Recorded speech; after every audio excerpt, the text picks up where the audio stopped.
Today, we are looking at the LEGO Dungeons & Dragons Red Dragon's Tale set.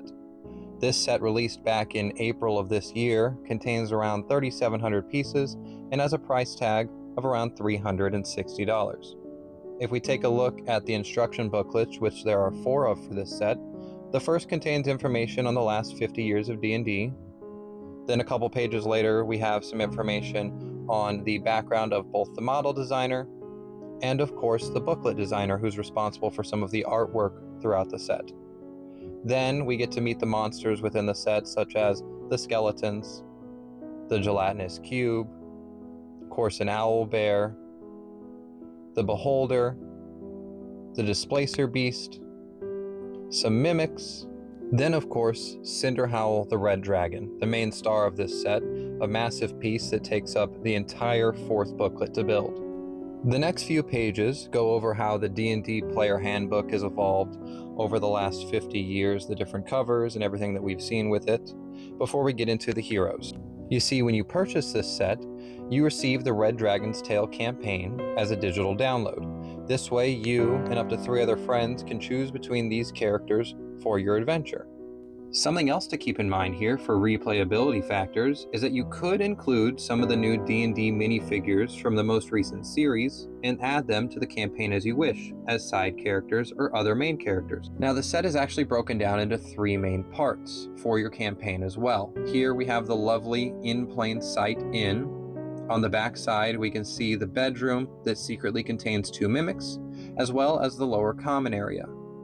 Here we have the Displacer Beast, the Beholder with his eye tentacles, the gelatinous cube, and then of course the owl bear. All 4 of these creatures put together really fantastically, and they fit kind of anywhere you want to put them throughout the set and pop up in the campaign as you go throughout it. Here we have some of the ruined castle courtyard area with some skeletons, the foliage and the trees, and a little bit of a waterway that leads around to the side where you can actually see a sea monster's tentacles kind of sticking out to add to the ambiance. Coming around to the back side of this part, you can see one of the main characters standing in the doorway, an underground dungeon/treasure area, as well as some little mushroom people who serve as a great added side characters to your campaign. As we get into the third part, the ruined castle, this underground area serves as the main entrance with a spiral staircase going up into some ritual rooms that have different things going on that your characters kind of encounter as you go throughout the campaign. The detail and overall art style of this entire part of the set looks really fantastic. The way the castle is broken down with some of those slanted pieces, as well as the foliage growing into the side of it, all of it just looks really fantastic and kind of builds into the immersion as you're putting together the set.